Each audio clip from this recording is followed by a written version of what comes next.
My parents are gold diggers. When I left for university, most parents would hug their child and wish them luck. Mine didn't. As I stood at the door with my suitcase, my mom looked at me coldly and said, "Don't bother calling us while you're away." The reason was simple. My dad wanted me to become an accountant like him, but I loved software. To them, coding was just a useless hobby. A few months later, I came home for Christmas hoping things had improved, but the house felt empty. There were no decorations, no gifts, and barely any conversation. My parents treated me like a stranger. When the school year ended, I tried calling them again.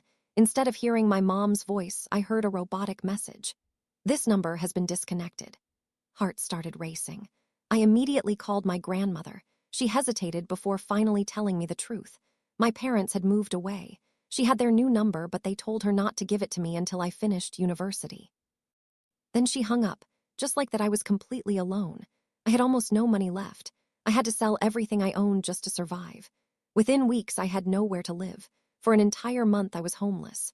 Those nights were the hardest of my life, and I kept asking myself why my own parents would abandon me.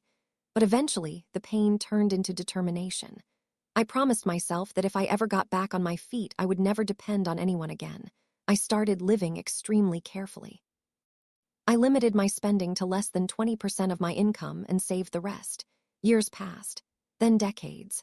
The same hobby my parents once laughed at slowly built my career. After 25 years of struggle and hard work, I finally became the vice president of a major software company. Then 2 weeks ago, something unexpected happened. I saw my mother. She recognized me immediately and nervously invited me to dinner. I agreed because I wanted answers. During dinner, my father finally admitted the truth.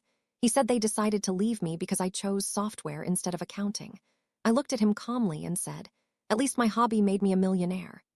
The table went silent. Then my parents looked at each other before my father spoke again. He asked me for $2 million. He said I owed them that money for raising me and making me the man I am today. In that moment, I finally understood why they came back. They didn't miss their son. They missed his money.